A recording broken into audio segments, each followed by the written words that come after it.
yesterday I had to make an ethical decision, Tuesday, whatever day it was. There is a foundation in a country that is involved in some international stuff that has been in the headlines recently.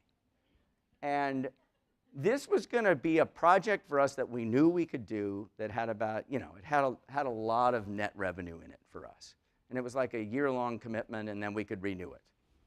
And the question was, they are ready to sign, are we? And we'd gone through a lot of conversations. But increasingly, as we went through the negotiations, they were asking us things that we were uncomfortable with. And then it came to me. And it was like, 7 figures within a year, net revenue, to a business school that, like everybody else, needs revenue. And that was the most satisfying no I've put on the table. And thanks for that. But I think, one of the people, I asked my senior team I kind of knew which way I was going, but I asked the senior team for their advice. And one of the senior team members said, values are there, not for making the easy decisions.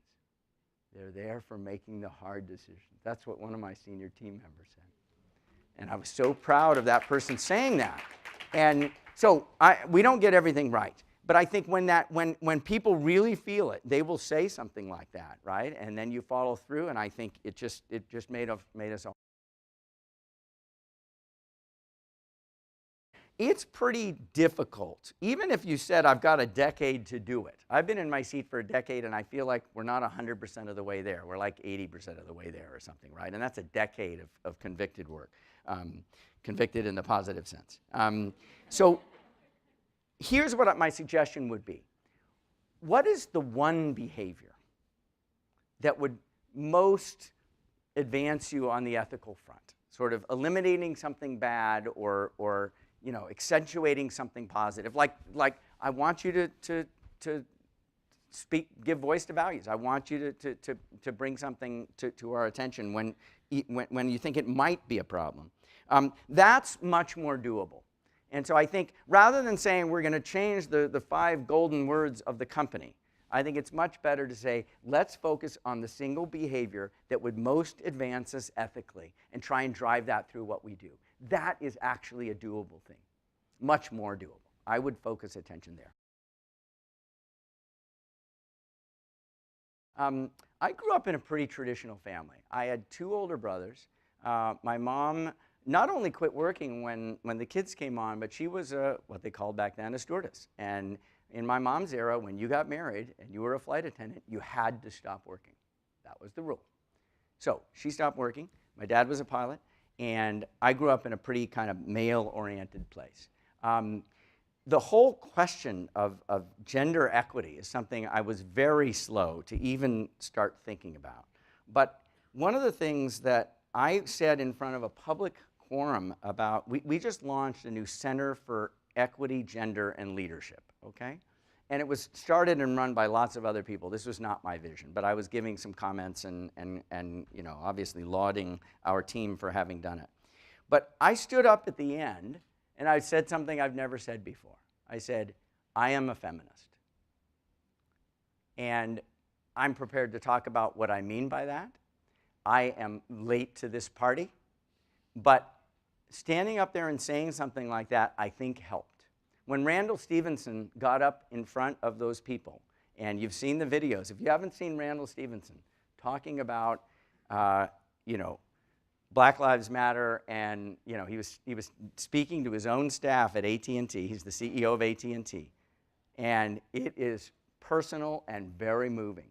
And I think when CEOs, people in leadership positions, stand up and sort of say, I wasn't getting it, and I get it a little bit better. It doesn't resolve the deep question. It doesn't put the deepest question on the table. But I think it helps us to see it in a larger context. But let me answer it at a time scale where you can start to see things, right? When I'm talking to a 20-year-old who's an undergraduate at Berkeley or what have you, right? I mean, one of the things I can say to them that is totally unfamiliar because they haven't seen enough of the Time series. But if I say to them, if a journalist asked the CEO of, for example, Coca-Cola 40 years ago, what is your water footprint? The CEO might have said, I've got these N factories, the pipe that goes in is this diameter, n times that diameter, that's my water footprint. And 40 years ago, if the journalist had said, what about the sugar cane, the CEO could have said, that's not my problem. And that probably would have been an acceptable answer. You could never say that today as the CEO of Coca-Cola. And that's a very good thing in my view.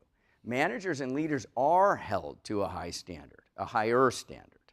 Now, that doesn't in any way obviate what you said, but I think the market and a lot of young people, right? It's sort of like, it is very hard for, much harder for Volkswagen to attract talent today. You know, when you ask students, why do they hiss when they hear about business and the business school? You know, one of the first things they'll say is Wells Fargo. And, you know, you could ask yourself, what fraction of what Wells Fargo does do you think was illegal or antisocial? It's a tiny fraction, but a totally unacceptable fraction. So I don't think it's you didn't mean this, but it's not true that it is, you know, the market forgets very fast. And it's not true that over time we aren't having real delta in terms of the social standards that leaders and managers are being held to. But of course it is true that somebody can do something outrageous and 2 years later they're sort of fully integrated in the economy. That is true. But I think where I gain some confidence is not in the short run, but in the medium to longer run, that I think we are making the economy slowly but surely more kind of society-minded. More ethical, more responsible, and it's slow, but it's moving that way. And whether we're talking about corporate governance or benefit corporations or a lot of the other things that we're experimenting with. So capitalism is evolving in a progressive way. How we accelerate it, I guess, is the question, and I wish I had a better answer. Business schools are doing their very best to give students kind of the tools. What does socially responsible business look like today? What did it look like 30 years ago? What has changed it? And these are things we talk a lot about.